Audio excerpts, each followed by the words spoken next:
Berkumpul dalam satu wadah bagi kami merupakan hal yang biasa, formal dan non-formal kita lakoni sejak awal jadi notaris dan PPAT hingga saat ini. Berkiprah untuk kegiatan ilmiah, sosial dan keagamaan sudah menjadi pilihan kami. FGD K3 lahir dalam rangka itu semua. Disatukan dalam tujuan dan misi yang sama, maka lahirlah kegiatan FGD K3 yang bertujuan membawa manfaat dan kebaikan untuk sesama. Inilah kami, FGD K3, maju, berbakti, dan berbagi kebahagiaan untuk sesama.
Kepada seluruh panitia atas kerjasama yang baik, saya ucapkan terima kasih banyak dan dukungan seluruh anggota FGD K3 dimanapun rekan-rekan saya berada. Semoga Allah memberkahi dan meridhoi kita semua. Amin. Selanjutnya, dengan ucapan Bismillahirrohmanirrohim, seminar online dengan tema Kupas Tuntas Hukum Waris dalam Praktik Kenotariatan, saya buka dengan resmi. Sebelum saya mengakhiri, izinkan saya mengutip suatu tulisan dari Abu Hamid Al-Ghazali, seorang filsuf dan sofis dari Persia. Tulisannya seperti ini: menuntut ilmu adalah takwa, Menyampaikan ilmu adalah ibadah. Mengulang-ulang ilmu adalah zikir. Mencari ilmu adalah jihad. Untuk itu saya ucapkan selamat berseminar, selamat beribadah, dan selamat berjihad. Terima kasih. Wabillahi taufik wal hidayah. Wassalamualaikum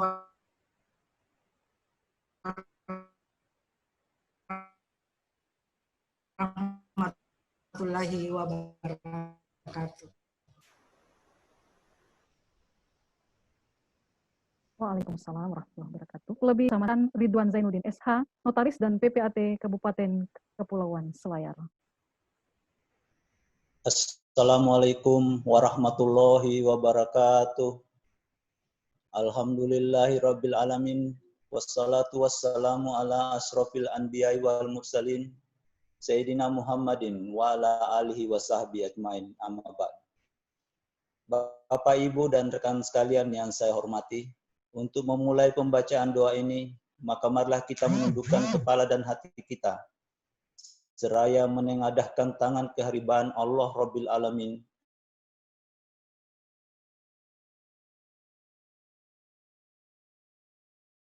dengan harapan agar doa dan permohonan kita ini dapat dijabah oleh Allah Subhanahu. Ya Allah, ya Tuhan kami yang Maha Pengasih, pada saat ini kami para notaris PPAT dan calon notaris dari seluruh Indonesia yang merupakan hamba-hambamu yang dhaif ini bersatu melalui media Zoom untuk melaksanakan acara seminar online bertema Kupas Tuntas Hukum Waris dalam Praktek Kenotariatan yang diadakan oleh Forum Grup Diskusi Komunitas Kopi-Kopi atau FGD K3. Terimalah kehadiran kami dengan sifat-Mu yang Maha Rahman dan Maha Rahim. Ya Allah, ya Tuhan kami yang Maha Pemurah, sinarilah jiwa kami dengan nur cahaya-Mu yang Maha Cemerlang, agar jiwa kami tidak dipenuhi dengan ketegaran, kesabaran, dan ketabahan. Agar hati kami tidak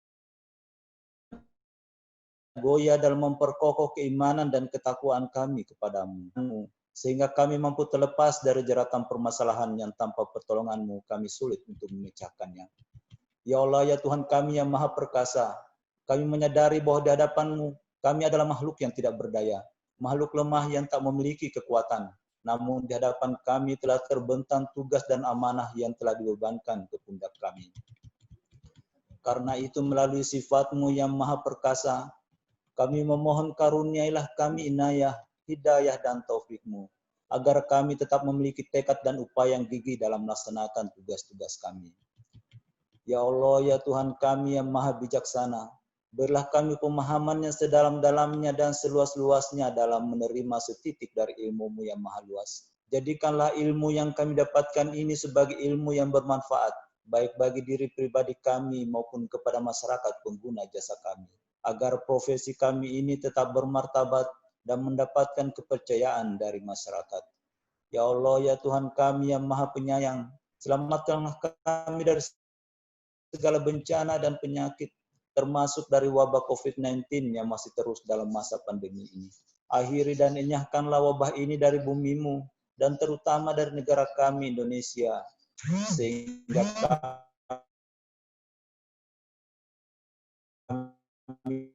kami dapat mencari nafkah dengan tenang, dan anak-anak kami dapat kembali ke bangku sekolah seperti sedia kala. La yukallifullahu nafsan illa wus'aha, laha ma kasabat wa 'alaiha ma aktasabat. Rabbana la tu'akhizna in nasina aw akhtana. Ya Tuhan kami, janganlah Engkau hukum kami jika kami lupa atau kami bersalah. Rabbana wa la tahmil 'alaina isran kama hamaltahu 'alal ladzina min qablina. Ya Tuhan kami, janganlah Engkau bebankan kepada kami beban yang berat, sebagaimana Engkau bebankan kepada orang-orang sebelum kami. Rabbana wa la tuhammilna ma la taqata lana bi. Ya Tuhan kami, janganlah Engkau pikulkan kepada kami apa yang tidak sanggup kami memikulnya. Wa'fu anna waghfir lana anta mawfansur 'alal qaumil kafirin. Beri maaflah kami, ampunilah kami dan rahmat kami. Maka tolonglah kami terhadap kaum yang kafir. Rabbana atina fid dunya hasanah wa fil akhirati hasanah wa qina azabannar.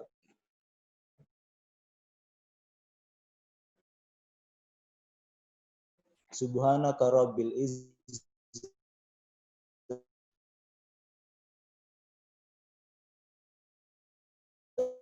izzati amma yusifun.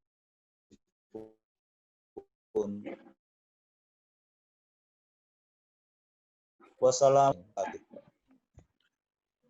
Baik, Tik Kenotariatan dengan narasumber Bapak Dr. M. Sudirman, SH, MH, SPN, MKN, ME, dan akan dipandu oleh moderator, rekan Chin Jeffrey Tanwil, SH, MKN, Notaris dan PPAT Kabupaten Goa, dan sekaligus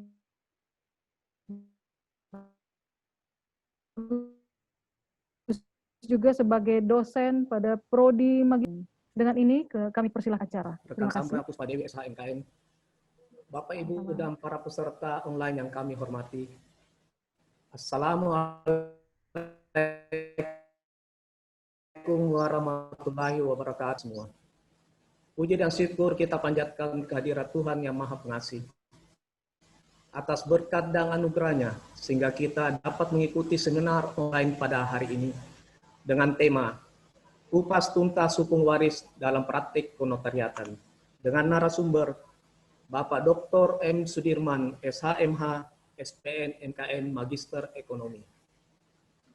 Perkenankan saya, Chin Jeffrey Tanwil, untuk memandu diskusi kita pada hari ini.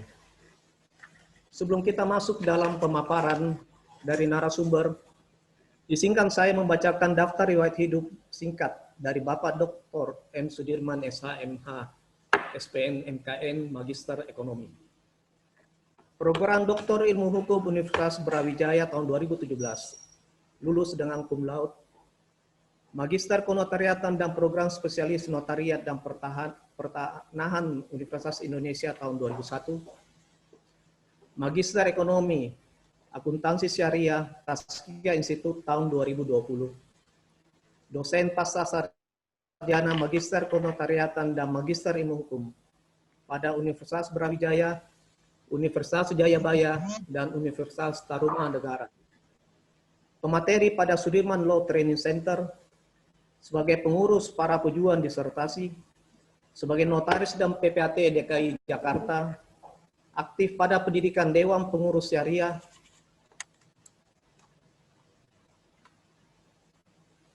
Dewan Syariah Nasional Majelis Ulama Indonesia, pengalaman sebagai Head of Legal, Head of Compliance di Multinational Company, Corporate Legal, Litigation, Advokat, dan pejabat lelang kelas 2.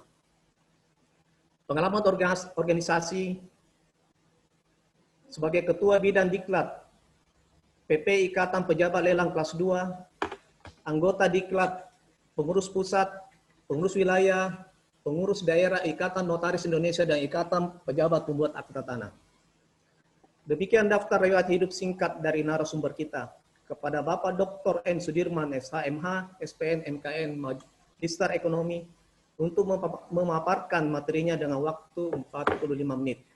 Sebagai informasi kepada peserta yang mau bertanya, dapat mengajukan pertanyaan secara tertulis melalui room chat. Kepada Bapak Dr. M. Sudirman, kami persilakan untuk memaparkan materinya.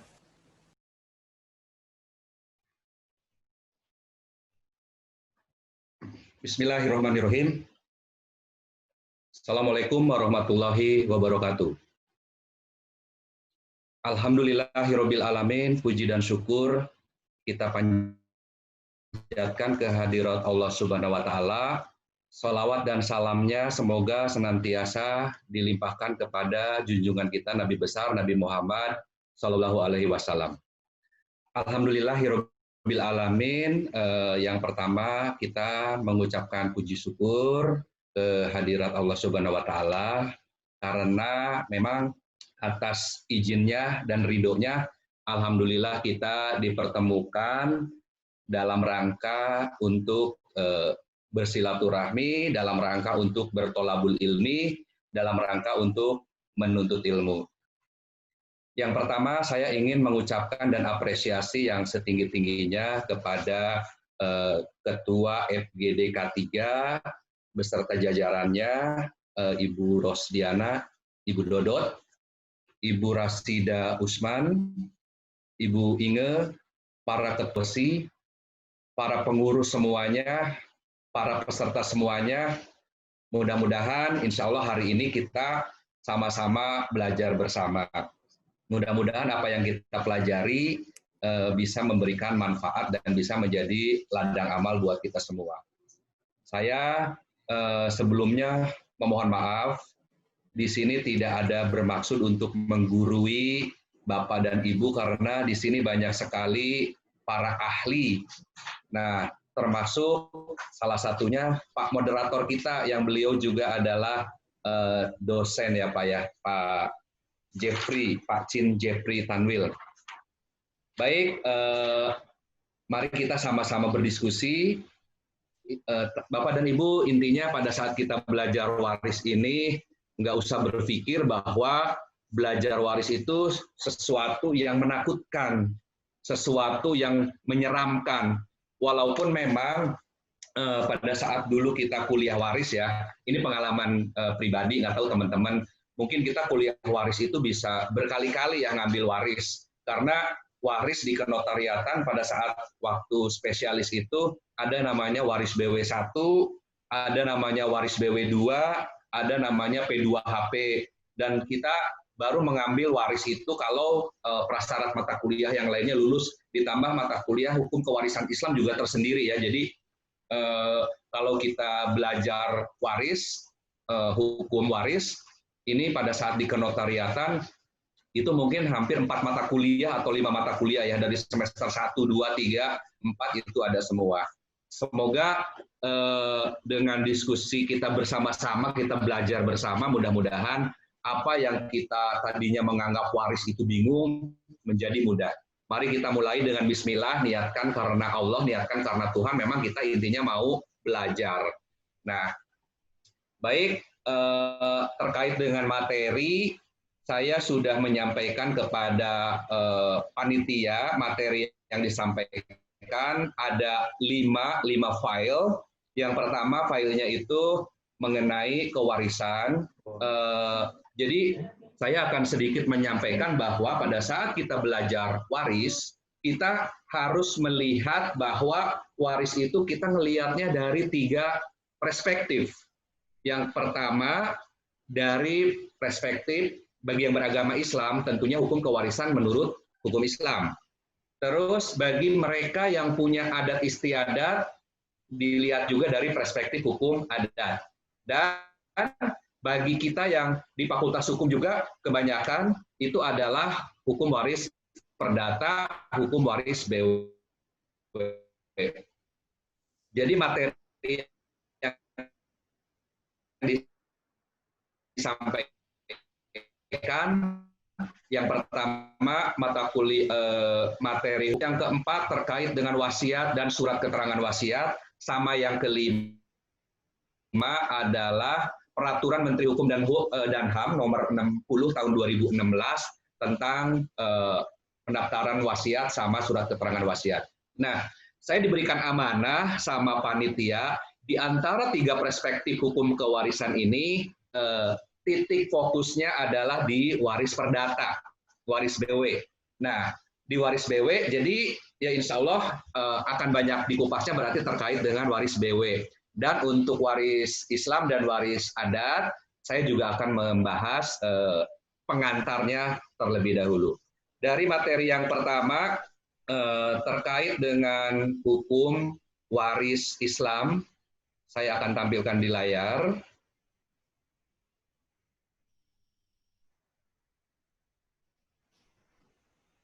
Baik. Nah, ini terkait dengan hukum waris Islam, saya izinkan menyampaikan terkait dengan yang namanya hukum waris Islam. Berbicara hukum waris Islam, tentunya yang menjadi patokannya adalah Al-Quran dan As-Sunnah. Nah, ini kenapa Al-Quran dan As-Sunnah? Ya memang petunjuk bagi agama Islam adalah Al-Quran dan As-Sunnah. Sebelum membahas itu, saya juga ingin menyampaikan bahwa pada saat kita belajar, jangan dilupakan adab. karena adab dan ilmu bagi penuntut ilmu itu sangat penting. Kenapa penting? Adab itu lebih utama ketimbang ilmu. Pelajarilah adab sebelum mempelajari suatu ilmu. Ini yang disampaikan oleh Imam Malik, dan ini juga ada yang namanya al-adab qoblal ilm, al-ilm qoblal amal. Itu yang terkait dengan adab dan ilmu, karena adab dan ilmu itu intinya adalah harus mempelajari adab terlebih dahulu sebelum mereka menuntut ilmu, karena adab itu adalah 2/3 dari ilmu.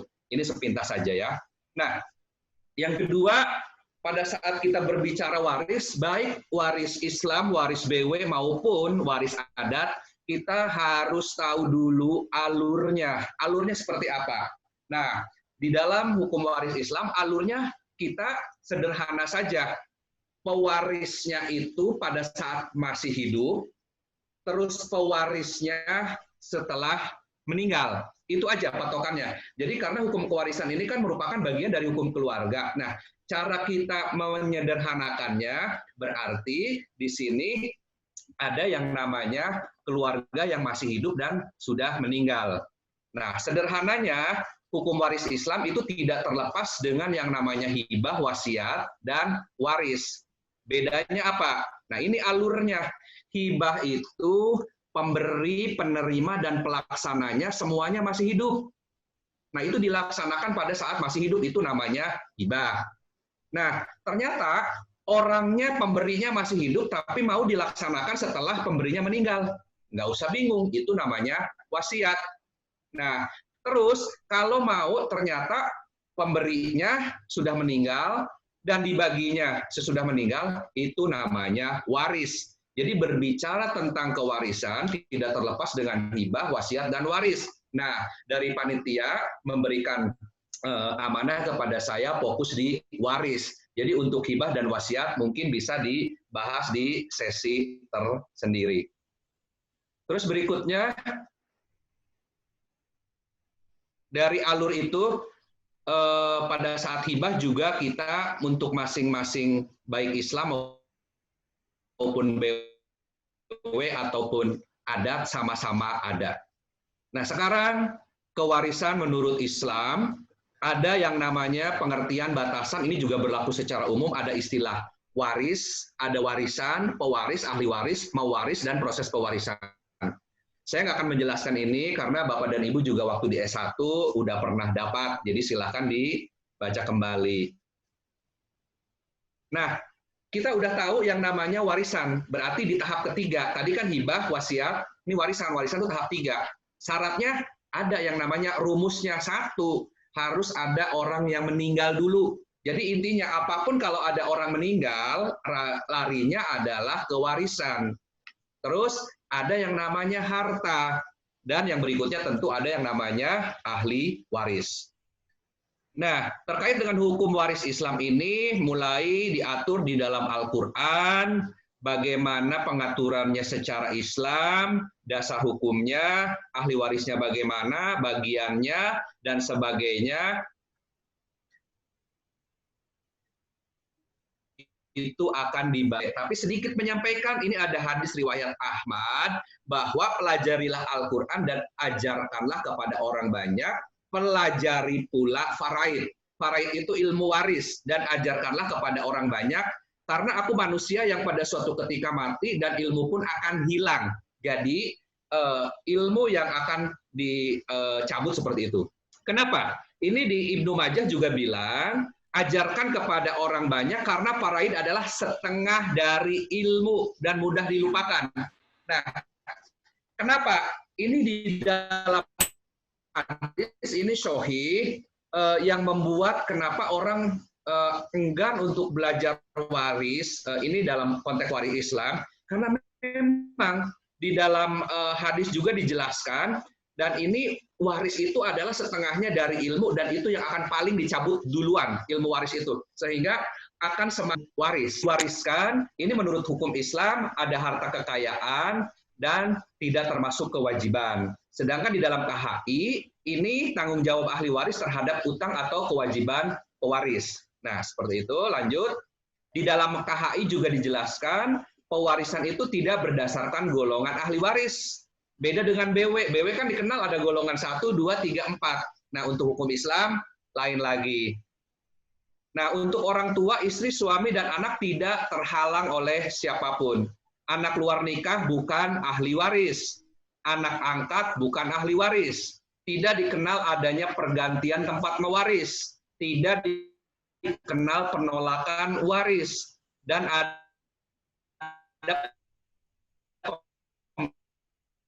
batasan terhadap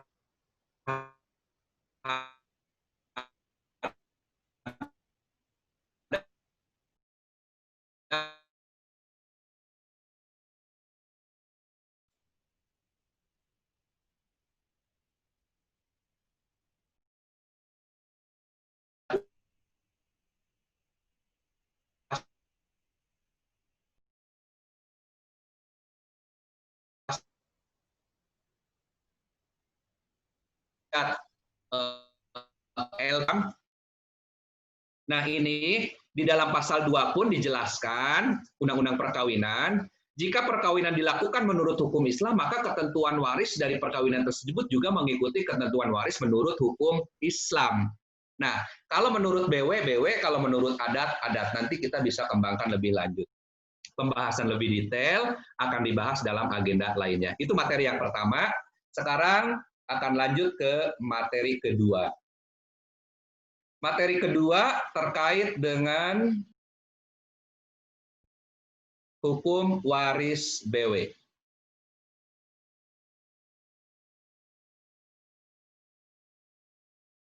Oke, hukum waris BW, hukum perdata, berbicara ngomongin waris barat, jangan dilupakan yang namanya BW, Burgerlijk Wetboek, atau orang sebutnya KUH Perdata, atau Kitab Undang-Undang Hukum Perdata. Nah, di BW juga ada juga yang namanya hukum dagang, Wetboek Pankuvhandel, itu terkait dengan hukum dagang. Nah, terkait dengan hukum waris, hukum perdata barat, nge-refernya salah satunya di sini adalah kepada KUH Perdata. Nah, selanjutnya alurnya sama untuk hukum waris BW juga ada hibah, ada wasiat, ada waris. Saya nggak akan jelaskan lagi karena tadi udah dijelaskan. Alurnya juga sama. Nah, sebelum menuju kepada warisan, saya akan menjelaskan mengenai hibah. Nah, ini hibah menurut BW. Hibah ini bisa berupa uang, bisa berupa tanah atau yang lainnya. Nah, ini fungsinya notaris dan PPAT. Kalau ternyata itu hibahnya di luar tanah, berarti bisa menggunakan aktanya notaris. Tapi kalau yang dihibahkannya berupa tanah, maka itu aktanya adalah PPAT. Karena tunduk kepada PP 24 tahun 97, Perkaban nomor 8 tahun 2012, Perkaban nomor 3 tahun 97, terus yang berikutnya dan perubahan-perubahannya, di mana di dalam Perkaban tersebut ada 8 akta PPAT, salah satunya adalah hibah. Nah, jadi kalau mau menghibahkan dengan objeknya tanah, sehingga itu adalah pembuatan aktanya secara PPAT. Berikutnya, saya ingin tambahkan, ini di dalam PP 2497 itu kan dikenal sederhananya ada pendaftaran tanah pertama kali sama pemeliharaan data. Nah, terkait dengan peralihan hak atas tanah, medianya dengan akta PPAT. Terus berikutnya dengan balik nama waris. Berikutnya dengan lelang. Berikutnya kemarin pajak dengan tax amnesty. Berikutnya dengan penetapan pengadilan. Nah, itu salah satu media untuk proses peralihan hak atas tanah. Jadi kita juga jangan dilupakan berbicara tanah, pasti kita belajar dari Undang-Undang Nomor 5 Tahun 60 tentang Peraturan Dasar Pokok-pokok Agraria yang orang-orang sering menyebutnya adalah UU PA. Nah, ini terkait dengan hibah, ini diatur di 1666 BW sampai dengan 1693 BW, silahkan dibuka. Nah, ini hibah antara suami istri selama perkawinan, ini tidak diperbolehkan kecuali mengenai benda-benda bergerak yang bertubuh. Nah, tadi yang tidak dibolehkan itu tanah, karena kan tanah pada saat bapak dan ibu mau mengalihkan, nah lari lagi ada perjanjian kawin atau tidak. Perjanjian kawinnya dibuat sebelum putusan MK atau after MK. Nah, itu juga sesi tersendiri terkait dengan perjanjian kawin. Jadi intinya hibah suami istri bilangnya boleh dan nggak boleh. Yang bolehnya itu berarti benda-benda bergerak, sedangkan yang nggak bolehnya itu terkait dengan misalnya tanah, seperti itu. Berikutnya, penghibahan adalah suatu persetujuan seseorang menyerahkan suatu barang secara cuma-cuma tanpa dapat menariknya kembali. Yang namanya hibah itu sederhananya hadiah. Kita contohnya udah kasih hadiah misalnya berupa apa yang lagi ngetop, handphone. Nah, kita yang namanya udah menghibahkan, kita nggak boleh narik lagi. Terus yang berikutnya, larangan menerima penghibahan dari penghibah, yaitu orang yang menjadi wali, dokter yang merawat penghibah, dan notaris yang membuat surat wasiat. Nah, ini catatan lagi nih. Jadi nggak hanya notaris, untuk jabatan notaris PPAT, pejabat lelang, itu kelas 2, boleh dijalankan oleh masing-masing dirangkap. Tentunya notaris di bawah Kementerian Hukum dan HAM, PPAT Kementerian ATR, kalau pejabat lelang, ini pejabat lelang ada 2, kelas 1 dan kelas 2. Apa bedanya? Kelas 1 itu syaratnya harus pegawai negeri sipil dari Kementerian Keuangan. Kalau pejabat lelang kelas 2 itu dibilangnya swasta. Nah, kita statusnya di dalam pejabat lelang itu, pejabat lelang itu kita swasta, itu juga itu bahasan tersendiri. Nah, ini pasal 1688 tidak dapat dicabut kecuali jika syarat-syaratnya itu tidak dipenuhi. Nah, tadi kan nggak boleh dicabut, tapi kalau ternyata dalam prakteknya harus dibuktikan unsur-unsurnya tidak memenuhi, maka silahkan. Orang yang diberi hibah bersalah. Nah, untuk menyatakan salah, kita nggak bisa bilang kamu salah, dirinya salah, tapi harus dibuktikan dengan suatu yang namanya putusan pengadilan. Nah, terus yang berikutnya, jika penghibah jatuh miskin, sedang yang diberi hibah menolak untuk memberi nafkah kepadanya. Itu 1688. Apa sih sebenarnya hibah? Nah, ini pembahasan lebih luas dan lain-lainnya hibah dibahas dalam sesi tersendiri. Oke, berikutnya, tahap berikutnya, wasiat. Nah, ini wasiat menurut BW ada yang namanya holografis, umum, ada rahasia, dan ada lagi beberapa poin-poin yang nanti saya akan bahas di bawah. Wasiat yaitu segala harta peninggalan seseorang yang meninggal dunia adalah kepunyaan sekalian ahli warisnya menurut undang-undang. Berikutnya, wasiat ini, nah, Bapak dan Ibu nggak usah bingung, apa sih kadang kita sering bilang ada yang namanya hibah wasiat, ada yang namanya testamen, ada yang namanya legat, ada yang namanya legataris. Oke, sekarang nggak usah bingung. Penyebutan nama lain dari wasiat itu bisa dibilang wasiat, atau testamen, atau hibah wasiat. Itu maksudnya adalah wasiat juga. Jadi jangan bingung. Dan nanti ada juga wasiat yang namanya legat. Beda jenisnya. Nah, apa itu wasiat? Suatu akta yang memuat pernyataan seseorang tentang apa yang dikehendakinya akan terjadi setelah ia meninggal dunia. Tadi sudah dijelaskan, wasiat itu dilaksanakannya pada saat meninggal dunia.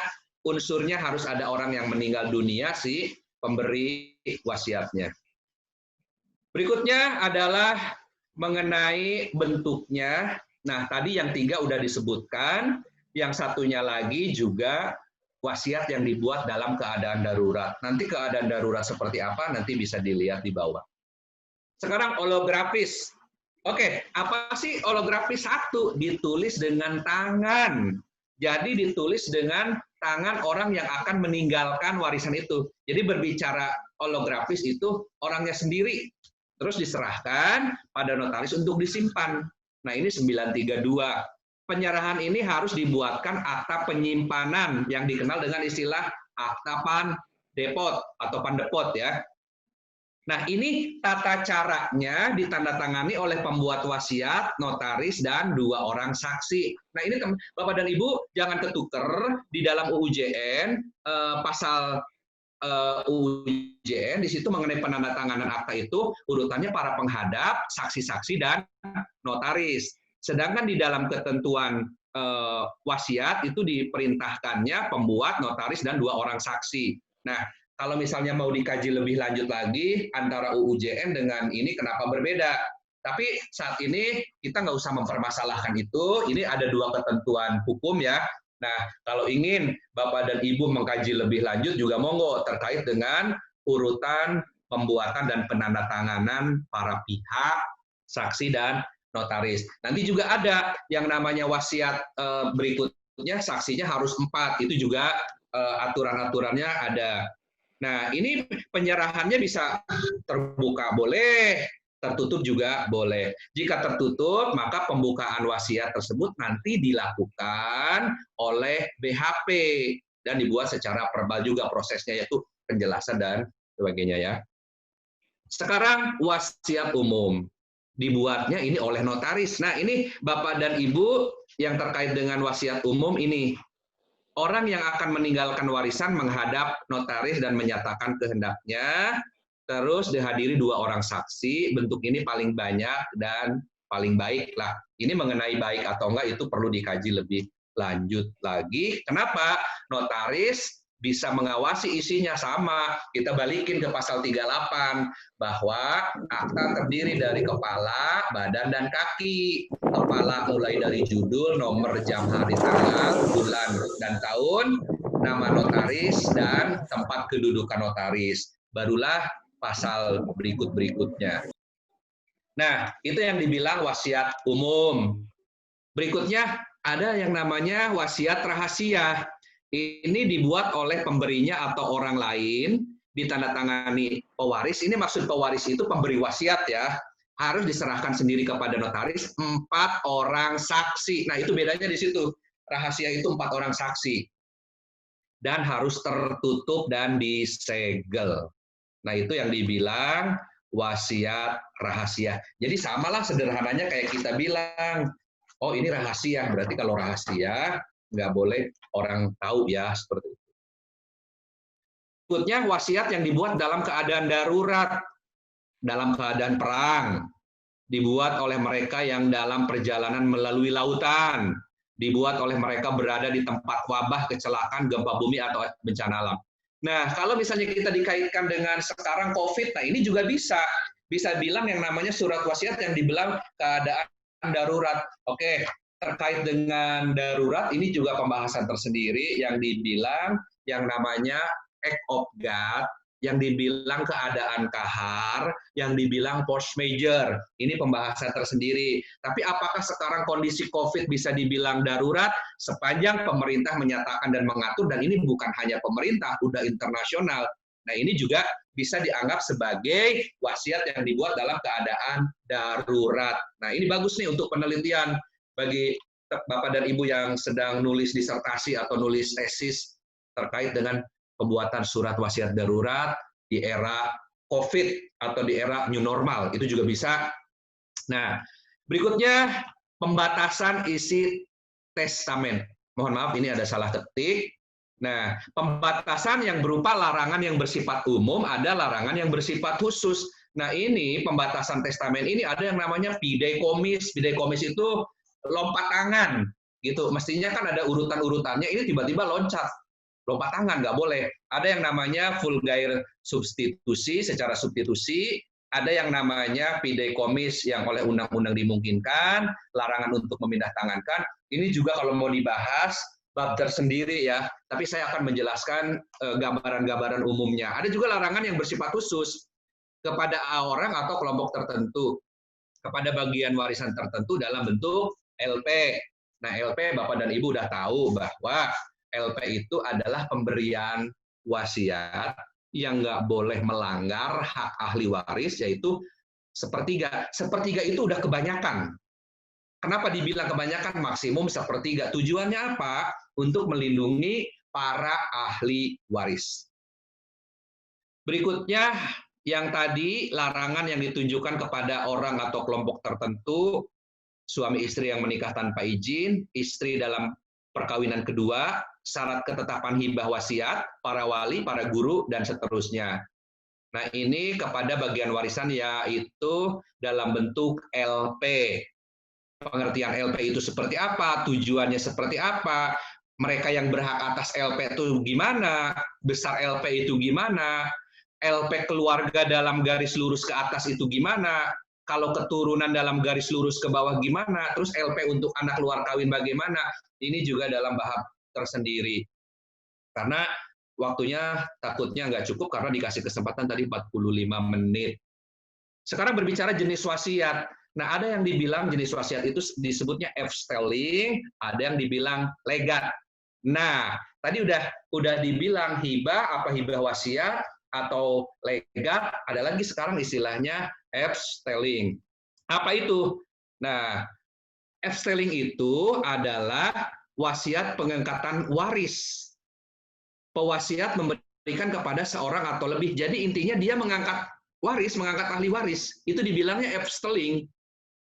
Atau mengangkat untuk seluruhnya atau sebagian dari harta kekayaannya apabila ia meninggal dunia. Nah, orang yang ditunjuk atau diangkat disebut testamentaire F waris menurut undang-undang. Itu yang dibilang F-stelling. Nah, apa bedanya dengan legat? Legat ini tadi udah dibilang bisa disebut hibah, tapi bisa juga berupa benda tertentu atau barang tertentu. Nah, legat ini orang yang menerima legat disebutnya legataris. Legataris itu dia bukan ahli waris. Legat itu bukan ahli waris. Tidak menggantikan dan hak si pewaris. Tidak diwajibkan membayar utang-utangnya. Jadi intinya itu yang disebut legat. Beda dengan F-stelling. Wasiat pembahasan lebih lanjut akan dibahas mungkin dalam sesi tersendiri. Sekarang ke warisan. Tahap berikutnya kan, warisan. Waris bawat itu berlaku untuk golongan penduduk Eropa dan Timur Asing. Tadi udah dibahas, yang ini batasan hukum waris itu ada istilah apa saja, perumusannya juga sama, ada pewaris, ini juga udah dibahas. Nah, sekarang terkait dengan hukum waris, pengaturannya. Nih, pengaturan hukum waris. Ada yang diatur melalui doktrin, ada yang diatur menurut KUH Perdata.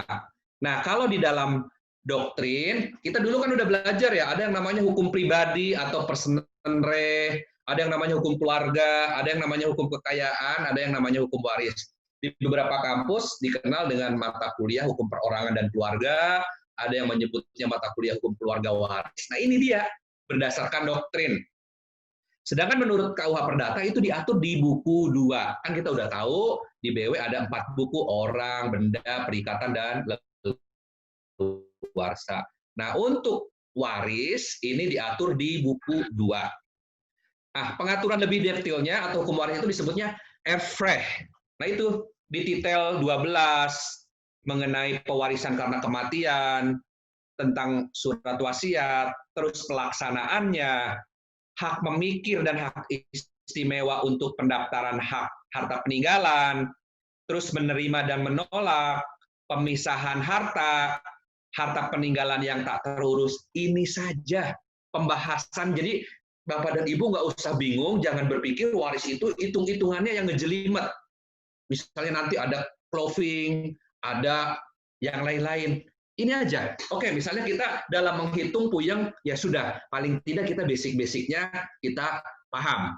Jadi kita lebih santai, nggak menganggap kewarisan itu sesuatu yang menyeramkan, lebih seram dari drama Korea ya, atau apa ya gitu ya, seperti itu. Tapi nggak serem ya kalau drama Korea ya. Oke, nah yang sering nonton pasti tersenyum nonton drakor ya. Baik. Ini terkait dengan pengaturan, kita udah bayang ya, oh ada doktrin, ada BW. Nah, untuk BW yang mana? Ya udah, yang ini aja ketentuannya. Detail-detailnya silahkan dipretelin. Nah, berikutnya. Hukum kewarisan. Nah, itu di dalam pasal 830, sama yang tadi sudah dijelaskan, kematian dan sebagainya silahkan dibaca saja. Pemilihan hukum waris juga ini di dalam undang-undang, ini berlaku bagi mereka yang sesuai dengan waris BW. Ini juga udah dijelaskan. Nah, ini yang diwariskan di dalam BW ini adalah segala hak dan kewajiban pewaris, yang diwariskan segala barang, segala hak, dan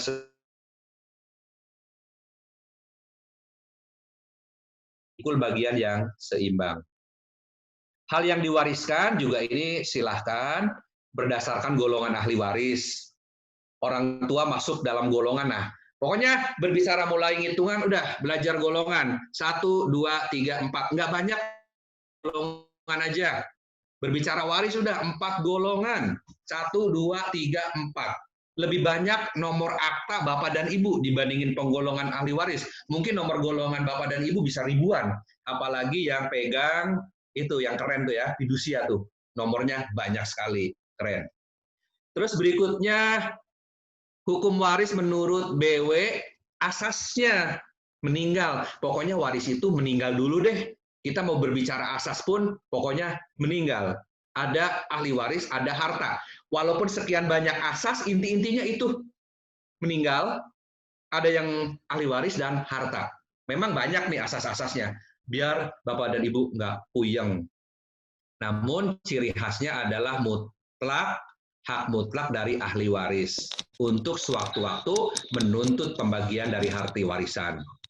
Ini pasal 1066 juga terkait dengan pemisahan harta peninggalan. Nah, ini ada yang namanya saisin. Terserah deh mau nyebutnya bahasa Makassarnya, misalnya saisi ine atau saisine atau teh inge mungkin ya, bercanda ya teh inge ya, saisine ya. Ya udah, berbicara saisin mungkin inget teh inge ya. Ini peralihan hak dan kewajiban dari yang meninggal dunia kepada ahli warisnya.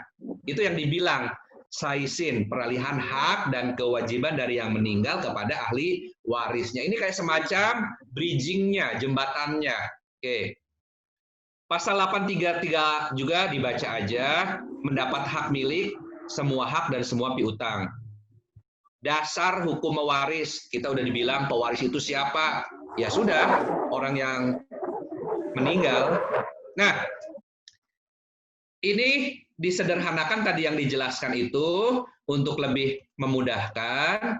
Jadi dasar hukum mewaris itu karena doktrin dibilangnya ab intestato, karena surat wasiat atau karena testamen, itu dibilangnya ad testamento. Nah, disederhanakan lagi, yang menurut undang-undang ini karena kedudukannya sendiri atau karena penggantian tempat. Nah, ini mulai kita turun ke pretel-pretelennya. Nah, untuk penggolongan, ini ternyata dengan kedudukannya sendiri. Nah, untuk penggantian tempat bisa ke bawah, ke samping, atau ke samping untuk saudara yang lebih jauh.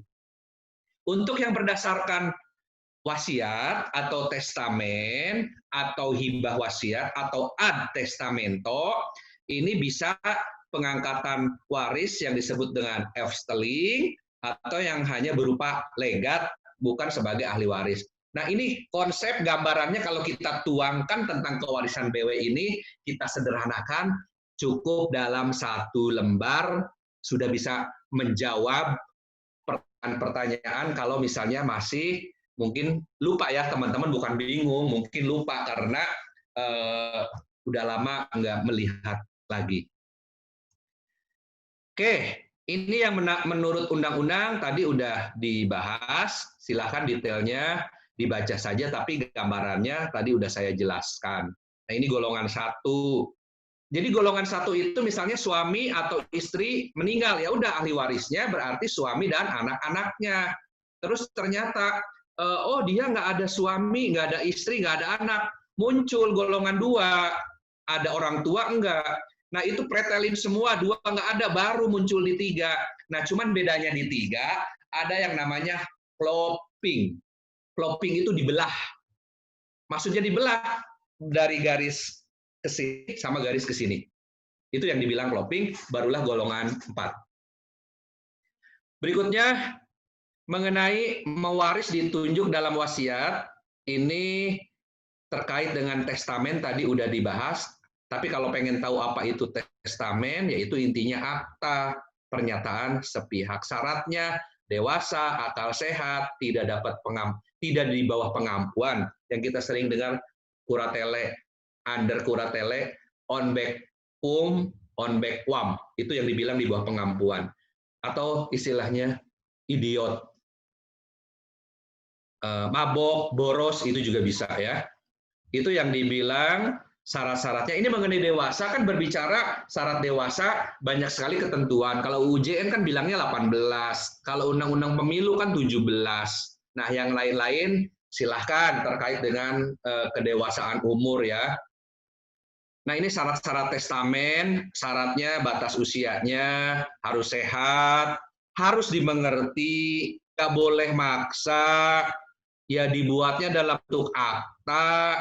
Nah, ini akta berarti kita belajar bahwa UJN ada yang namanya akta, ada yang namanya legalisasi, ada yang namanya warmerking, ada yang namanya fotokopi sesuai asli. Nah, ini wasiat ini akta yang diminta. Nah, tidak boleh dibuat atas dasar pernyataan bersama, dibuat dengan adanya saksi. Tadi saksi ada yang 2, ada yang 4. Tidak boleh keliru bikinnya. Unsurnya, nah lagi-lagi akta, pernyataan kehendak, terjadi setelah meninggal. Nah ini kalau untuk wasiat itu boleh dicabut kembali. Dicabut kembalinya gimana? Syaratnya orangnya masih hidup, tapi kalau udah meninggal nggak boleh. Seperti itu. Isi testamen bisa berupa absteling, tadi udah dibahas, bisa berupa legat, atau yang disebut kodicil. Kodicil ya, tidak berhubungan dengan harta. Ya pokoknya sesuatu yang tidak berhubungan dengan harta ya berarti dibilangnya kodicil. Seperti itu ya. Nah, boleh nggak wasiat itu diubah atau dicabut atau ditarik kembali? Boleh kalau pemberi wasiatnya harus masih hidup. Nah, gimana cara mencabut testamen atau wasiat? Secara tegas atau secara diam-diam. Kalau tegas, dibuat surat wasiat baru yang isinya mengenai pencabutan. Kenapa di dalam akta wasiat dengan ini saya mencabut? Kan suka ada kalimat begitu ya. Ya ini perintahnya dengan tegas. Kalau secara diam-diam, itu memuat pesan-pesan yang bertentangan dengan pesan testamen yang lama. Nah ini ahli waris tadi sudah dijelaskan, 1, 2, 3, 4. Oke, ahli sekarang kan tadi udah ada ab intestato sama ini ad testamento. Mana yang didulukan? Ab intestato lah yang berdasarkan undang-undang itu yang didulukan, karena di sini adanya peraturan yang membatasi kebebasan seseorang untuk membuat wasiat. Contohnya dibatasi dengan LP, nggak boleh lebih dari 1/3. Oke. Terus anak kandung dalam kandungan berhak mewaris enggak? Nah, ini pasal 881. Jika pihak ketiga atau dalam hal ini orang itu telah meninggal, semua anaknya yang sah menurut hukum, baik yang telah lahir maupun yang akan dilahirkan, memperoleh. Nah, ini dia. Ini terkait dengan anak dalam kandungan. Terus pewaris juga nggak boleh merugikan para ahli waris. Iya. Nah, sikapnya gimana? Ahli waris. Ahli waris itu bisa menerima atau menolak warisan.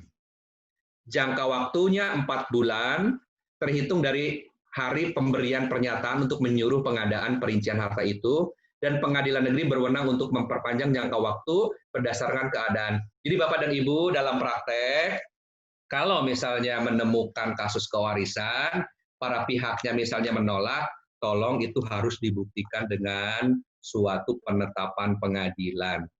Tidak cukup dengan pernyataan orangnya saja. Terus berikutnya, mengenai ahli waris ini bisa memilih mau menerima atau menerima tetapi dengan ada catatan nih, term and condition berlaku, syarat dan ketentuan berlaku. Nah ini disebutnya menerima warisan dengan beneficiary.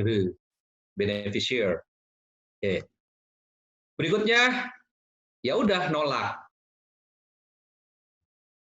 Nah ini tadi legat, udah dibahas. Legataris, udah dibahas. Golongan, udah dibahas. Di samping itu juga sekarang ada yang namanya Balai Harta Peninggalan. Nah, kenapa? Apa kaitannya dengan BHP? Apabila harta warisan itu sudah terbuka, namun nggak ada seorang pun ahli waris yang tampil ke muka sebagai ahli waris. Itu dibuktikannya dengan apa? Nah, dicari surat keterangan warisnya mana. 1, 2, 3, 4 nggak ada. Jadi udah apa ya, bahasa Indonesianya itu nggak ada ahli waris lah intinya gitu ya. Terus apa yang harus dilakukan oleh BHP? Nah, ini si BHP ini wajib untuk ngurus hartanya. Ini HP itu singkatannya harta peninggalan ya. Nggak perlu nunggu perintah hakim, BHP wajib mengurus. Ini pengurusan itu harus dilaporkan. Jadi tanpa menunggu perintah hakim, tapi harus dilaporkan. Nah, jika terjadi perselisihan ini gimana?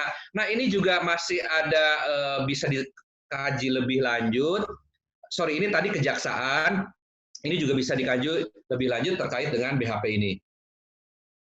Kewajiban BHP untuk mengurusnya, wajib buat rinciannya, wajib membereskannya, dan wajib memanggil para ahli waris yang mungkin masih ada.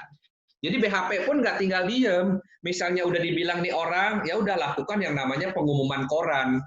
Sama, ini kaitannya dengan kalau di istilah BW, dikaitkan dengan dulu yang kasus Aceh tsunami itu, harus ada yang namanya penetapan orang hilang, menentukan yang namanya missing person. Dia dinyatakan hilang itu gimana?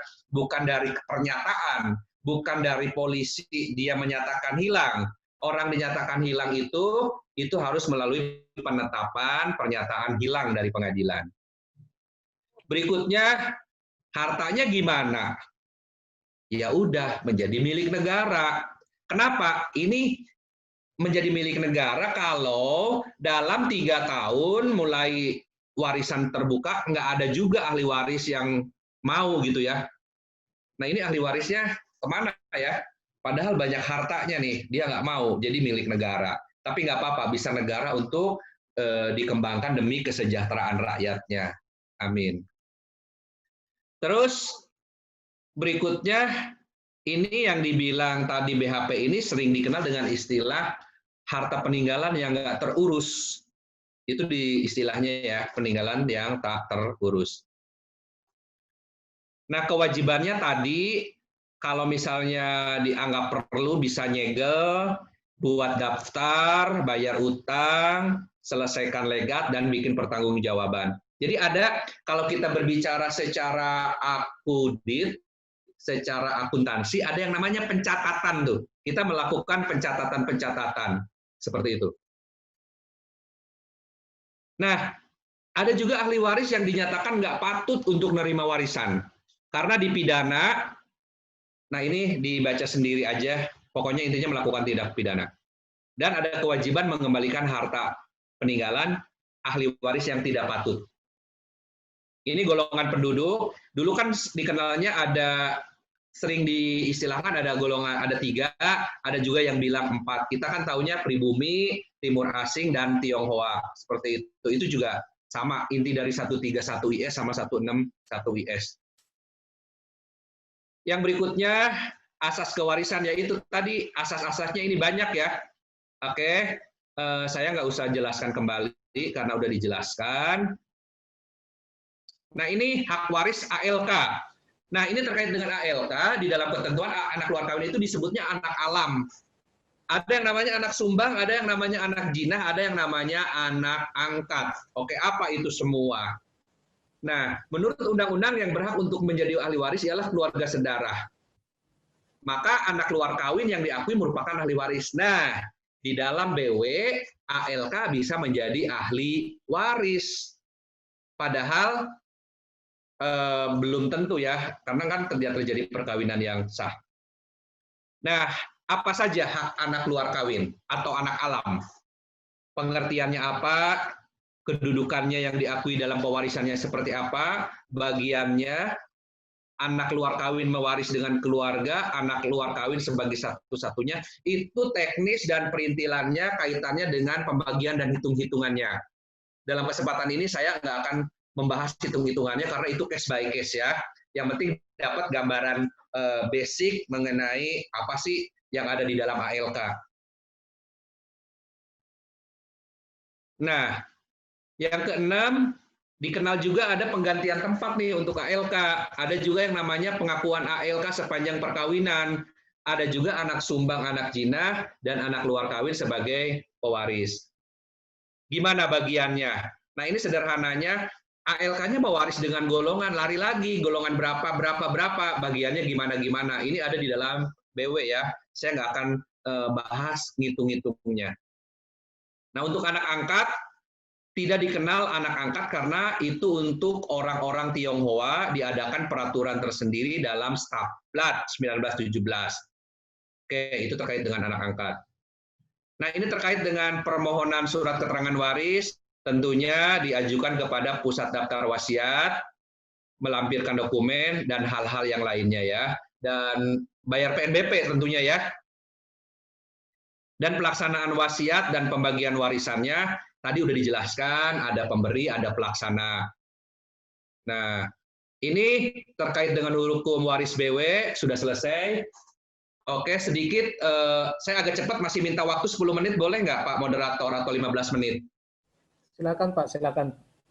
Baik, saya agak cepat ya, yang berikutnya. Nah, ini berikutnya terkait dengan hukum waris adat.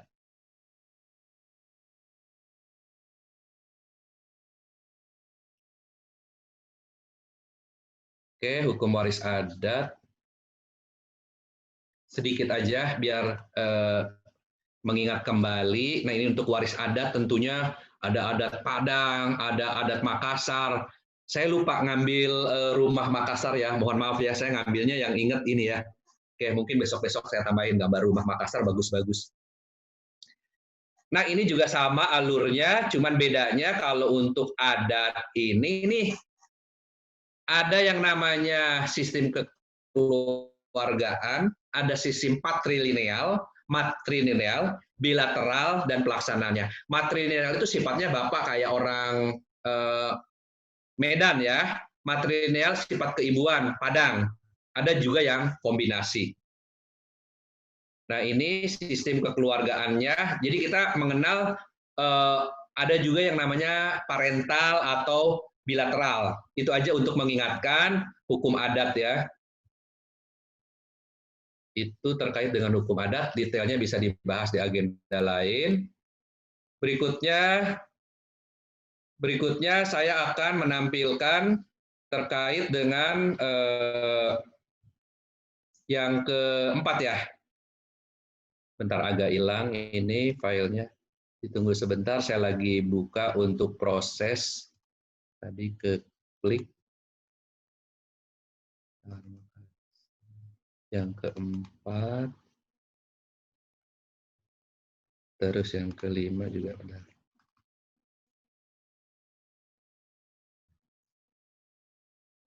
Nah, ini yang keempat.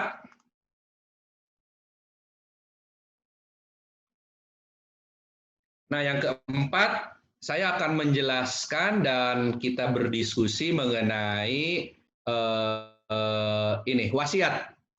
Nah, ini untuk wasiat khusus buat Peraturan Menteri Hukum 60/2016 tentang tata cara pelaporan wasiat dan penerbitan surat keterangan wasiat. Ini ada 19 pasal, Bapak dan Ibu detailnya bisa baca.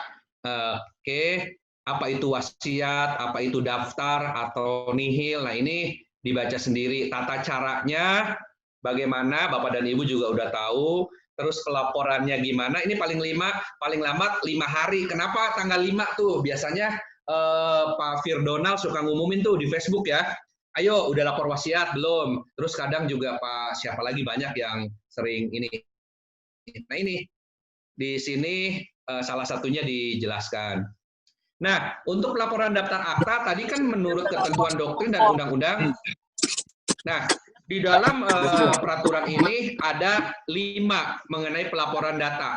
Umum, holografis, wasiat, rahasia, dan pencabutan. Nah, seperti itu diatur. Format isiannya harus memuat data diidentasi. Ini kayak AHU online ya, kayak SABH kayak begitu. Terus ada tanggung jawabnya. Nah, ini tanggung jawabnya menjadi tanggung jawab notaris terhadap kebenaran data. Ada juga yang namanya biaya pelaporan ya, PNBP, penerimaan bukan pajak. Ada yang namanya database daftar pusat wasiat, jadi apa yang dilaporkan itu disimpan sebagai database. Ada yang namanya keadaan tertentu, ini misalnya kayak lamannya lagi gangguan atau nggak berfungsi. Terus sanksi bagi notaris, nah ini akan diatur dalam peraturan tersendiri. Terus sekarang gimana kalau wasiat WNI yang di luar negeri? Ini juga di dalam Permen Hukam 60 2016 sudah diatur. Nah ini pemberi wasiat, penerima atau kuasanya yang sah dapat melaporkannya ke DPW. Nah ini laporannya ditembuskan kepada kantor perwakilan RI. Ini pelaporannya paling lambat 1 bulan. Terhadap pelaporan di Indonesia memasukkan data pelaporan. Nah itu WNI yang di luar negeri. Terus yang ke-11 juga ini masih pelaporan yang luar negeri. Terus yang pasal 12-nya surat keterangan wasiat. Nah ini diajukan pemohon secara elektronik kepada daftar pusat wasiat melalui laman resmi di JKJN Umum. Terus itu permohonannya, pemeriksaan oleh daftar pusat wasiat, jadi apa yang kita laporkan nanti diperiksa. Nah terus dilihat dokumennya lengkap atau enggak. Nah permohonan bisa diterima atau ditolak nih di 16. Nah, kalau diterima berarti, surat keterangan itu bisa berupa tidak terdaftar atau terdaftar. Terus ketentuan perwalihan, 6 bulan, ini masih dikasih transisi. Dan ketentuan penutup. Nah, sesi tersendiri, ini terakhir saya akan menampilkan mengenai ini, Peraturan Menteri Hukum dan HAM-nya. Ini berita negara yang tadi sudah dijelaskan, Bapak dan Ibu udah terima ya, mudah-mudahan. Oke. Baik, dari 5 file yang saya sampaikan, tadi udah coba di info, semoga apa yang disampaikan mudah-mudahan Bapak dan Ibu menjadi sama-sama lebih memahami, dan tentunya barangkali penjelasan saya masih kurang dari lengkap, saya minta maaf karena memang keterbatasan ilmu saya. Dan untuk sementara, saya kembalikan terlebih dahulu kepada Pak Moderator. Kami persilahkan Pak Dosen. Terima kasih Pak Sudirman yang telah memaparkan materinya sangat jelas dan lengkap. Kemudian mari kita, mungkin ada yang kurang jelas, mari kita masuk dalam sesi tanya jawab. Bisa Pak ya, Pak Sudirman? Silakan Pak, insya Allah kalau saya bisa jawab, mudah-mudahan. Jadi beberapa pertanyaan yang kami lihat ini kebanyakan kasus-kasus Pak begitu. Jadi kami juga seleksi nanti, mudah-mudahan yang kami tidak bacakan nanti itu sudah masuk di file, ada di bahannya Pak Sudirman sendiri begitu. Jadi minta maaf kepada para peserta kalau nanti pertanyaannya tidak dibacakan karena di dalam materi sudah ada dari Pak Sudirman. Baik, saya coba bacakan dulu beberapa pertanyaan Pak Sudirman. Baik Pak. Pertanyaan dari Ibu Vanita, bahwa perkawinan suami dengan istri yang kedua tidak didaftarkan ke negara dan tidak dapat izin dari istri pertama. Apakah bisa dicantumkan sebagai ahli waris? Jadi tidak dicatatkan Pak Sudirman. Kemudian saya sambung saja dengan pertanyaan ada yang dibawa, bahwa termasuk juga yang tunduk kepada BW, bahwa perkawinan tidak dicatatkan di catatan sipil, cuma perkawinan itu dicatatkan di gereja, perkawinan secara agama. Itu pertanyaannya Pak. Baik. Silakan Pak Sudirman. Baik, terima kasih kepada Bapak atau Ibu yang sudah berpartisipasi untuk kita sama-sama diskusi ya. Baik, terkait dengan perkawinan tidak dicatatkan. Nah, kita sendiri tahu bahwa dengan keluarnya Undang-Undang Nomor 1 Tahun 74 kan di situ disyaratkan perkawinan harus dilakukan pencatatan. Nah, di sini kan ada yang namanya dua hukum. Oke, itu kembali ke agamanya. Kalau misalnya agama Islam, berarti tunduk kepada hukum Islam. Nah, berarti kalau kita berbicara hukum Islam saja, di situ, dengan adanya dia memenuhi ketentuan-ketentuan untuk dilakukannya perkawinan atau pernikahan, berarti secara hukum Islam sah. Nah, tapi kita jangan lupa ada yang namanya proses pencatatan, pendaftaran. Tujuannya adalah untuk sifatnya adalah publikasi atau pengumuman. Itu dulu basicnya. Jadi pada saat kita berbicara kewarisan itu tidak terlepas dari yang namanya dia hukum adat atau hukum BW atau hukum Islam. Nah, saya akan menjelaskan terkait dengan mereka yang tunduk kepada BW. Tentunya pencatatannya adalah di catatan sipil. Nah, berarti unsur untuk pencatatan sesuai dengan Undang-Undang Nomor 174 aja tidak terpenuhi.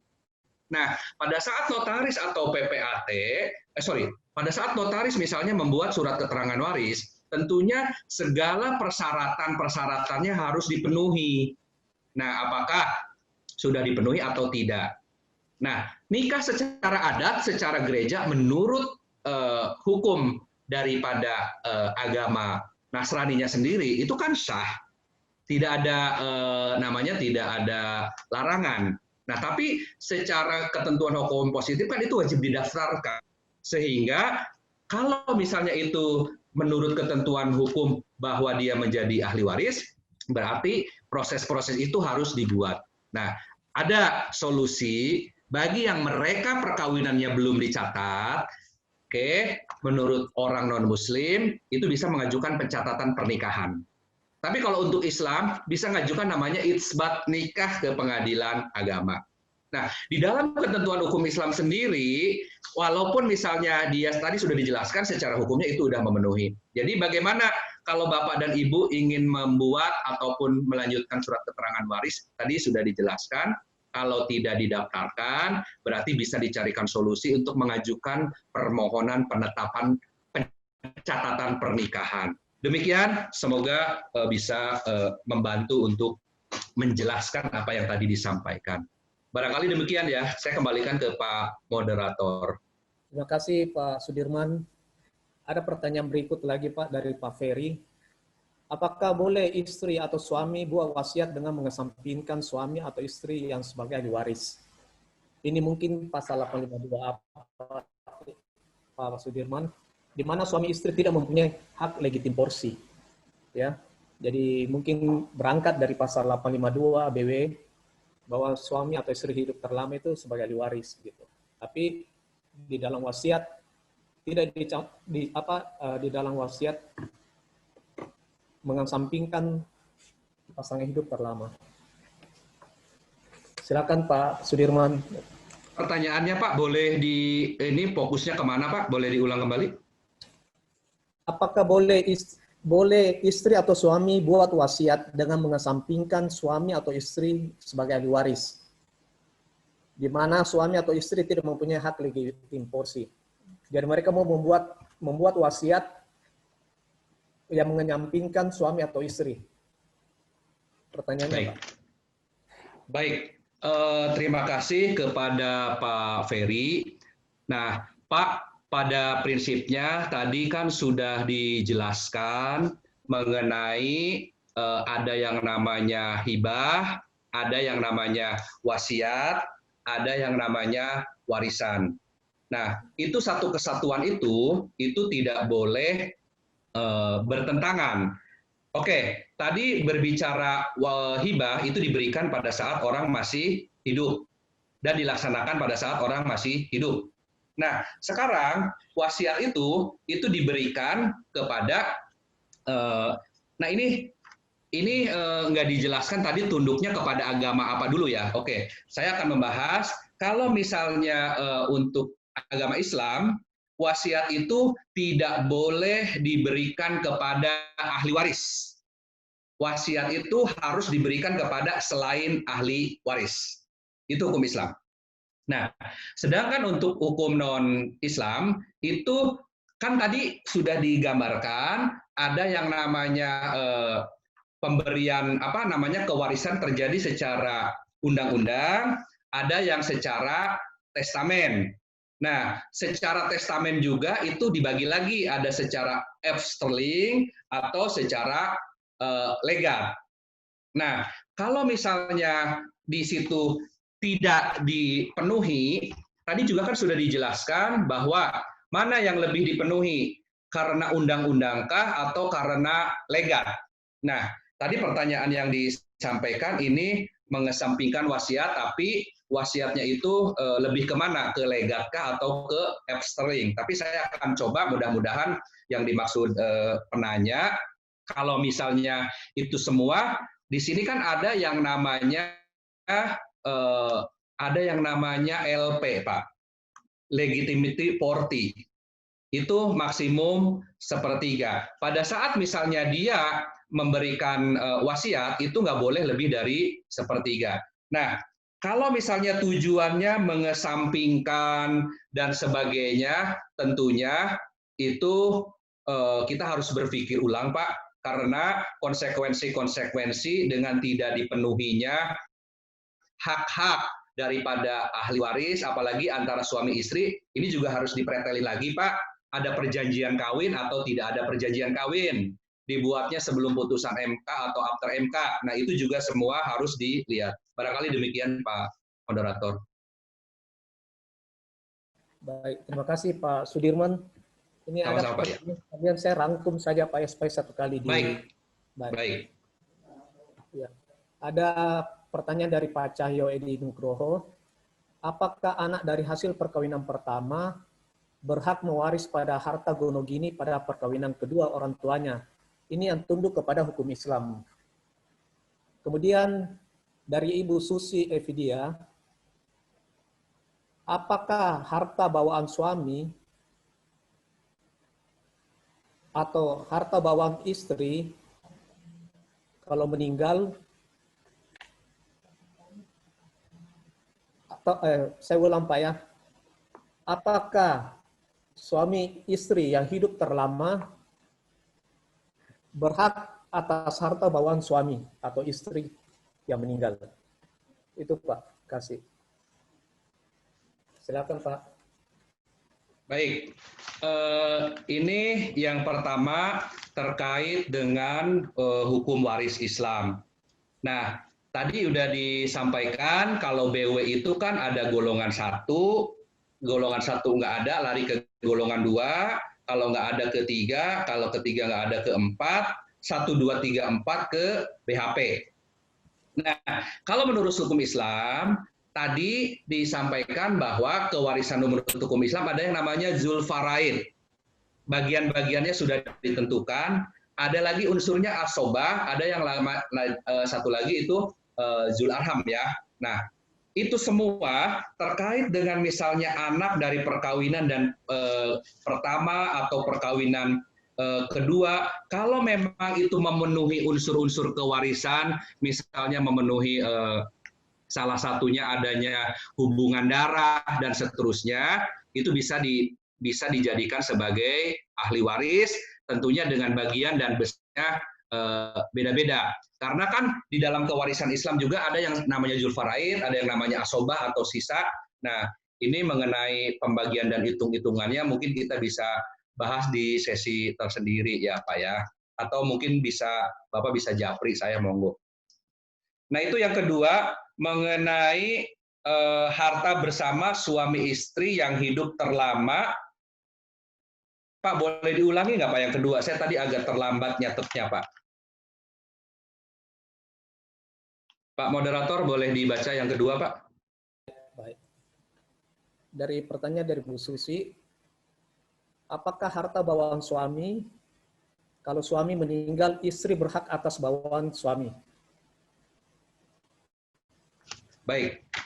Nah, ini terkait dengan harta bawaan suami atau meninggal. Nah, itu pada saat kita melakukan pewarisan, itu juga dilihat ada perjanjian kawin atau tidak ada perjanjian kawin terlebih dahulu. Nah, ini kan harta bawaan. Kita harus dilihat unsur-unsurnya. Yang pertama mengenai pembagian ahli warisnya dulu. Golongan 1, suami istri dan anak-anaknya. Terus yang kedua, di sini adanya harta. Nah, harta kan ada dibilang harta bawaan atau ada yang namanya harta yang diperoleh selama perkawinan.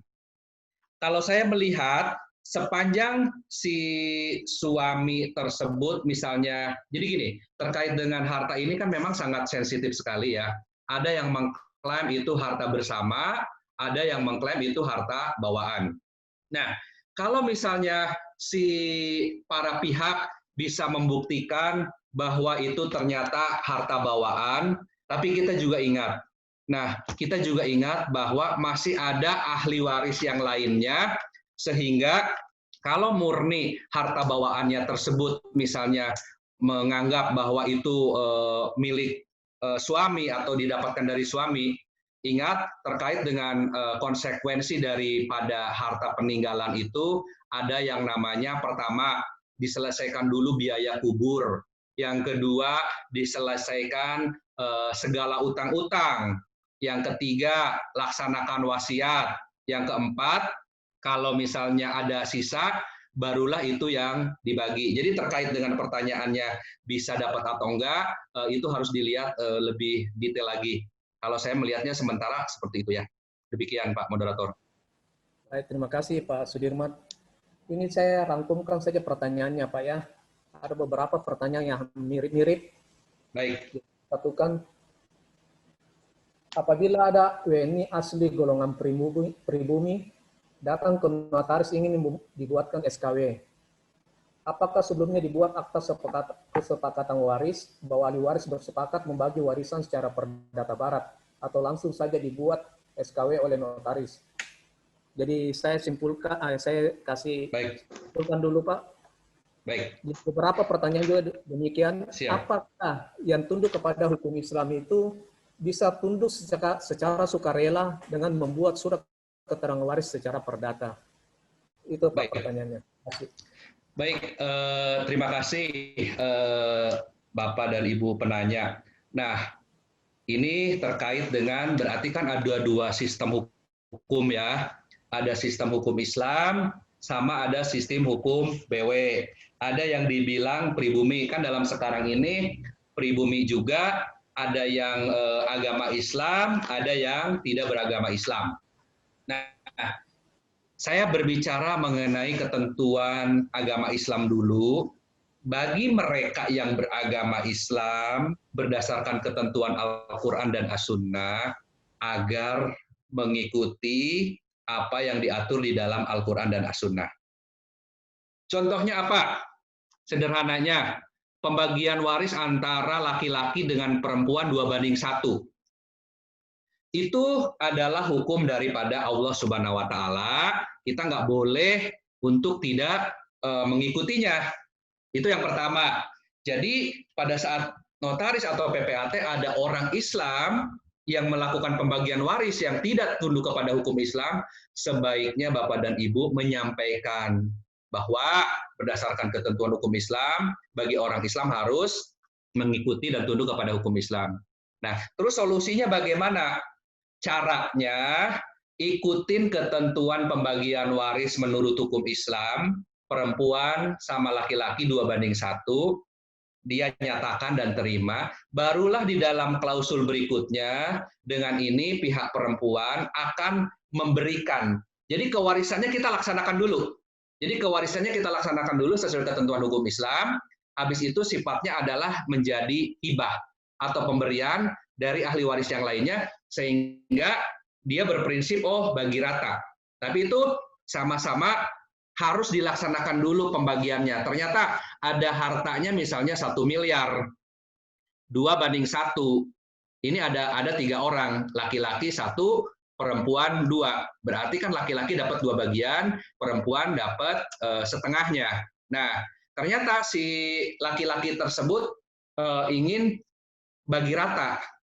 Jangan kehendak bagi rata itu di awal dulu, tapi kita ikutin dulu ketentuan yang diatur di dalam Quran dan Sunnah, laksanakan hukum kewarisannya secara Islam, barulah itu sifatnya pemberian.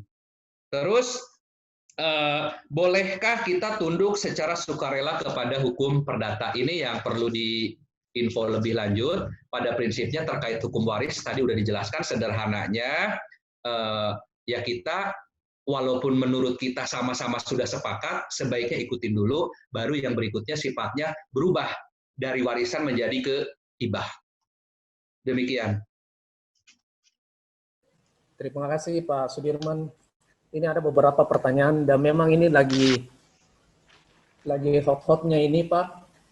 Ya. Banyak yang meminta keterangan waris kalau ada salah satu nasabahnya meninggal, apa itu deposito atau tabungan, meminta surat keterangan waris.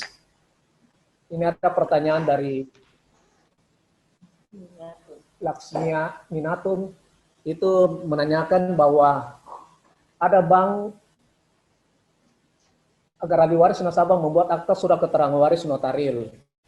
Padahal almarhum adalah muslim, meninggalkan istri dan tidak memiliki anak. Kalau menurut hukum Islam, ahli warisnya adalah istri, orang tua, dan saudara-saudara ahli waris.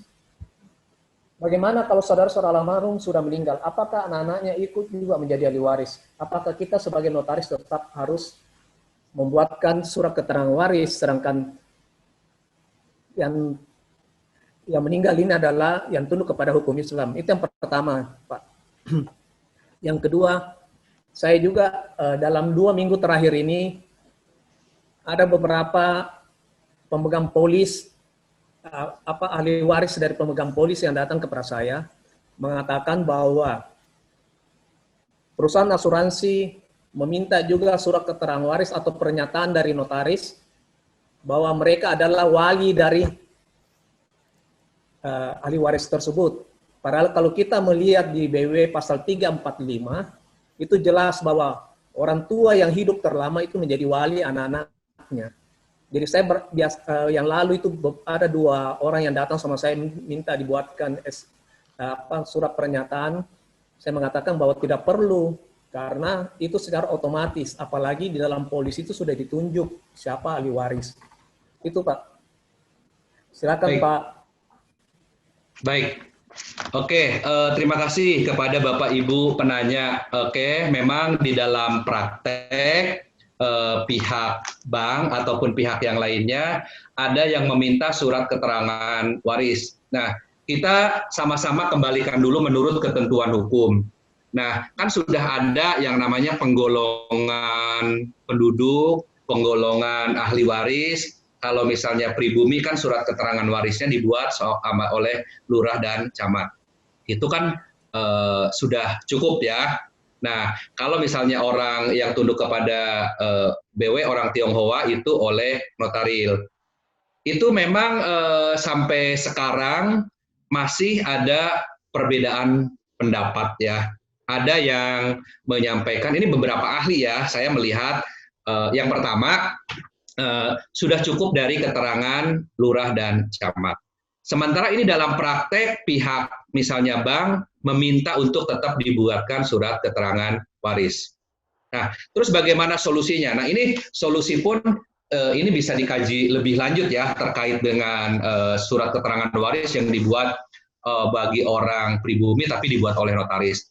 Nah, tetap dilakukan dulu permintaan surat keterangan waris daripada lurah camat bagi yang orang pribumi, terus dari surat keterangan waris itu dijadikan sebagai dasar kita untuk membuat surat keterangan waris. Tapi kalau kita berbicara secara hukum memang agak aneh ya, udah di dalam ketentuannya sudah diatur seperti itu, tapi dalam praktek ya ini ya bisa dibilang kadang antara hukum yang berlaku dengan hukum yang tumbuh di dalam masyarakat itu kan akan selalu berkembang. Itu perlu dikaji lebih lanjut, jadi ada 2 pendapat, ada yang membolehkan, ada juga yang tidak membolehkan. Kalau yang membolehkan, yaitu solusinya keterangan warisnya dibuat, terus dijelaskan di dalam surat keterangan waris itu kayak mirip-mirip berita acara penegasan seperti itu. Nah, terus yang berikutnya terkait dengan Ibu sudah tahu kalau pembagian ahli waris menurut ketentuan hukum Islam itu masuk yang lainnya Ibu ya. Yang tadi ada Julfarid, ada Asobah. Nah, Sekarang tinggal dari ibunya sendiri, bahwa berarti ada ketentuan hukum Islam yang tidak dipenuhi. Nah, kembali ke ibu, kalau emang itu udah tidak dipenuhi, sebaiknya bagaimana? Nah, kalau misalnya itu ada yang nggak dipenuhi, ya berarti konsekuensinya kita tuh hubungannya dengan Tuhan ya, hubungannya dengan Allah, dengan Tuhan. Kalau saya secara pribadi, kalau kita tahu bahwa hukum warisnya itu nggak sesuai, kita coba menyampaikan dengan baik-baik ke mereka agar disesuaikan nih pembagiannya. Terus gimana? Saya juga nggak ngerti nih pembagiannya. Bisa minta tolong kepada mungkin ustadz ataupun siapapun yang memahami dan mengerti terkait dengan pembagian warisnya, seperti itu. Nah, demikian ya Bu ya, Pak. Terus yang terkait dengan polis, Pak, betul. Polis itu kan adalah kesepakatan antara insurance company dengan nasabah ya Pak ya.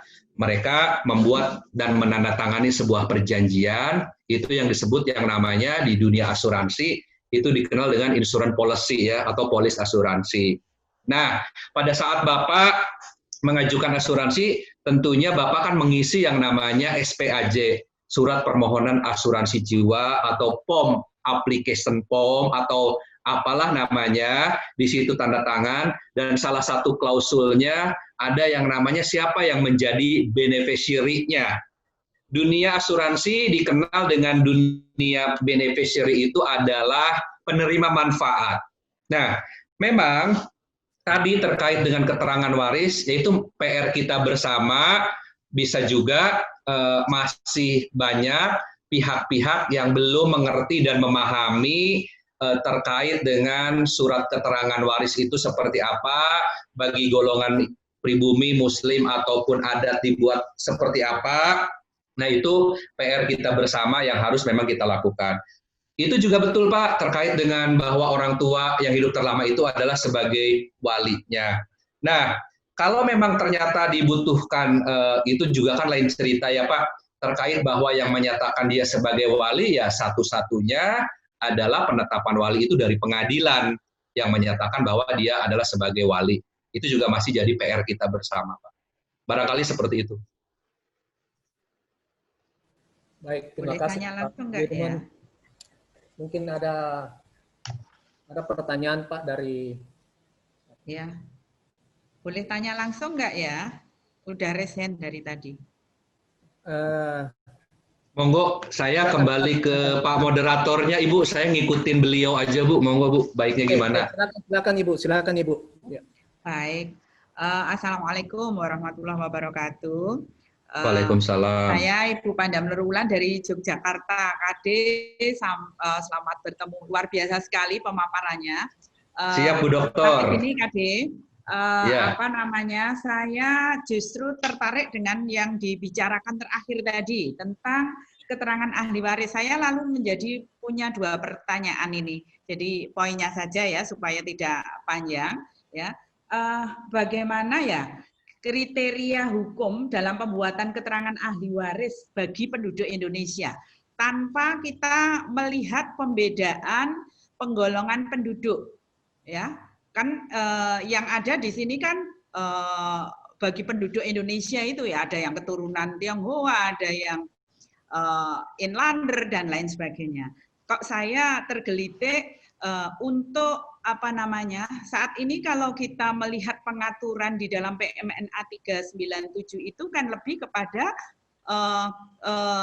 tata cara pembuatan keterangan ahli waris nantinya untuk pengurusan objek warisan. Ya, kalau yang inlander seperti apa, kalau yang BNI keturunan Tionghoa dan lain sebagainya, yang itu sesungguhnya membuat miris bagi kita seorang notaris yang oleh undang-undang telah diberi kewenangan sebegitu luasnya sebagaimana diatur dalam ketentuan pasal 15.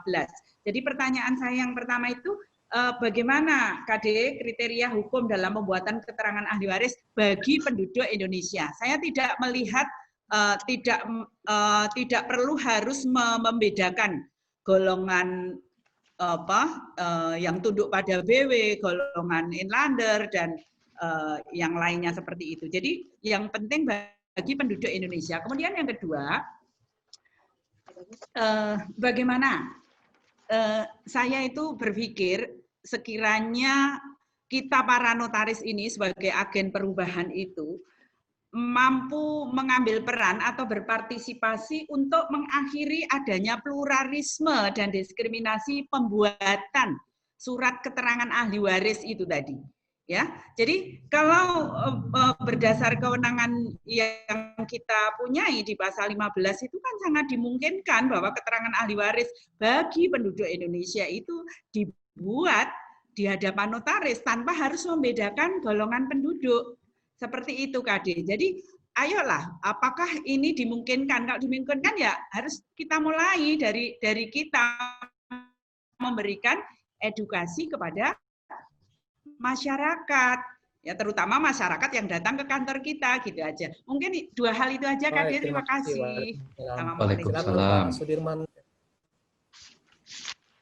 Baik, terima kasih kepada Pak Moderator dan terima kasih sama Bu Dr. Pandan dari Jogja. Beliau salah satu pengurus dari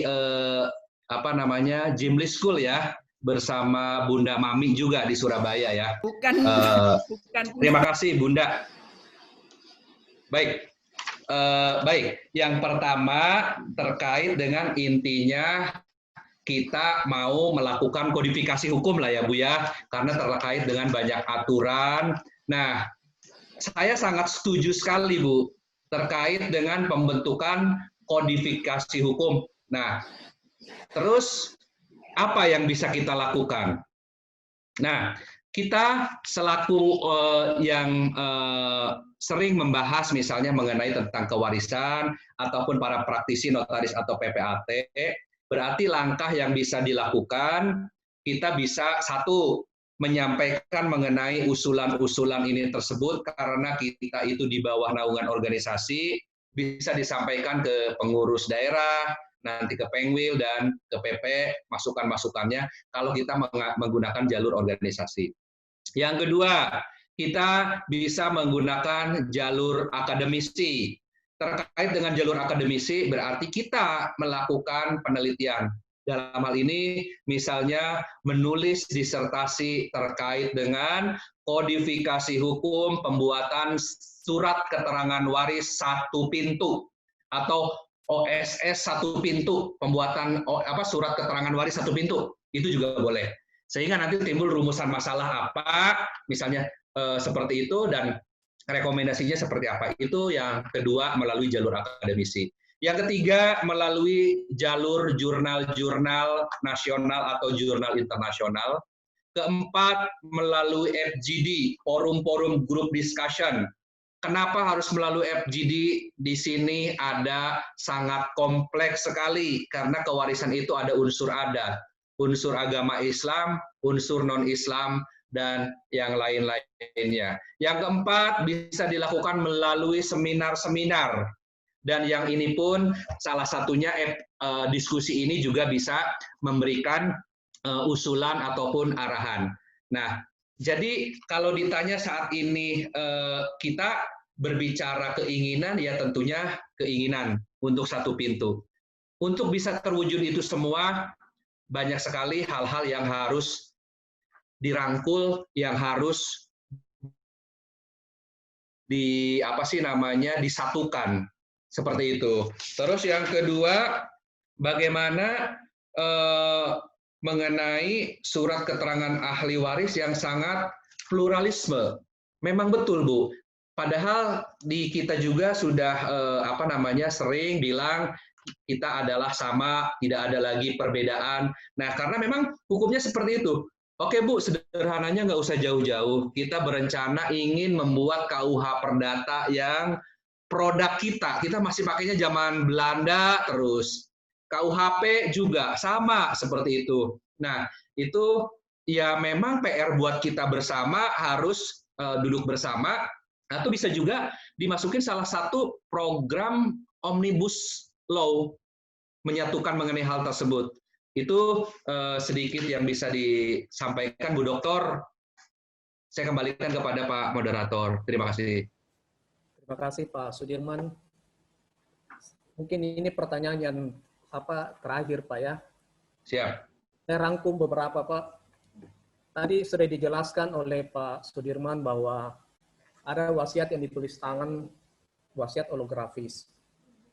Tetapi ada orang tua yang membuat wasiat di bawah tangan, tetapi tidak sempat dinotariskan, tapi cuma buat di bawah tangan saja. Bagaimana kekuatan hukum untuk ahli waris tersebut berdasarkan wasiat ini? Begitu. Jadi ini saya rangkum dari beberapa pertanyaan semua. Baik. Ya, saya kira itu. Baik.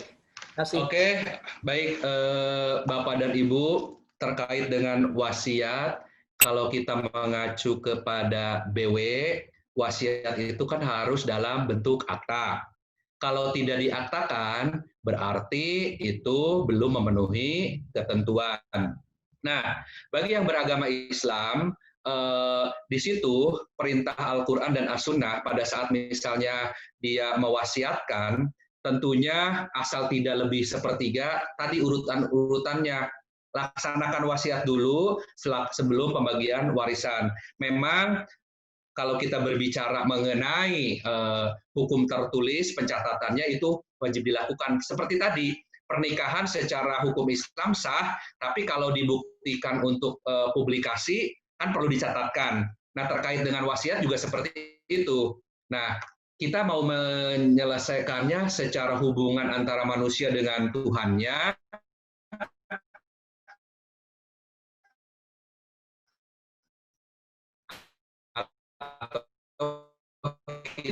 kita dengan bagi yang beragama non-Islam pun dengan wasiat tersebut ternyata ahli waris dalam artian oh iya ternyata ini orang tua kita mau memberikan wasiat, sebaiknya bisa dilaksanakan, tapi bisa juga enggak. Mana? Pasti kan orang hukum berbicara mana dasar hukumnya.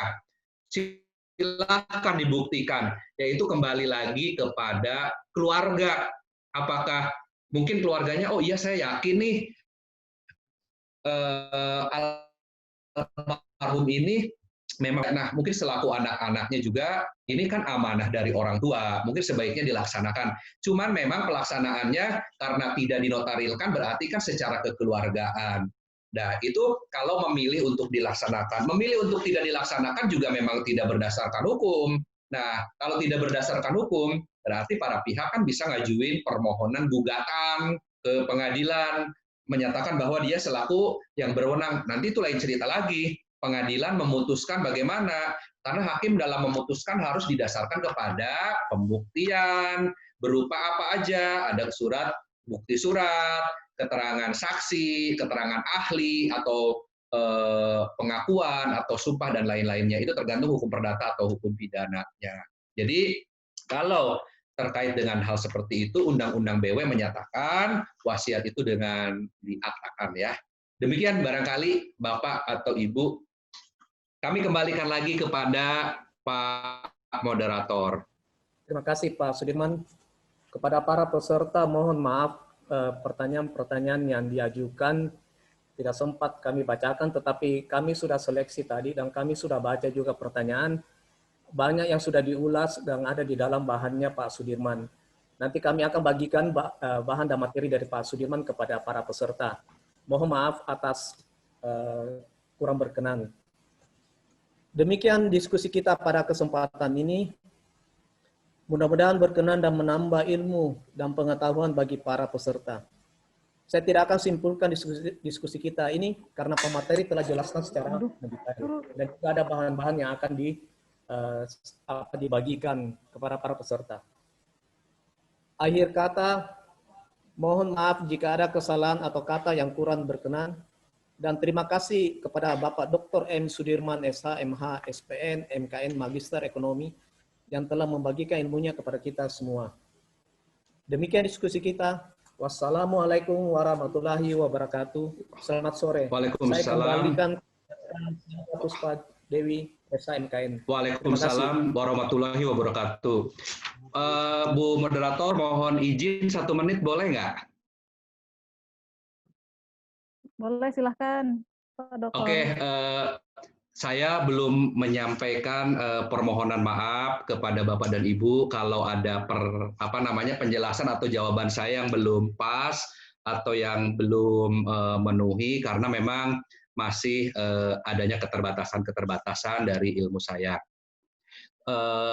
Itu aja. Terus saya juga ingin menyampaikan sedikit, barangkali Bapak dan Ibu yang ingin berdiskusi lebih lanjut, insya Allah hari Kamis SLTC mau melakukan pembahasan mengenai keterampilan dan kemahiran pembuatan klausula perjanjian dalam literatur hukum syariah dan hukum positif.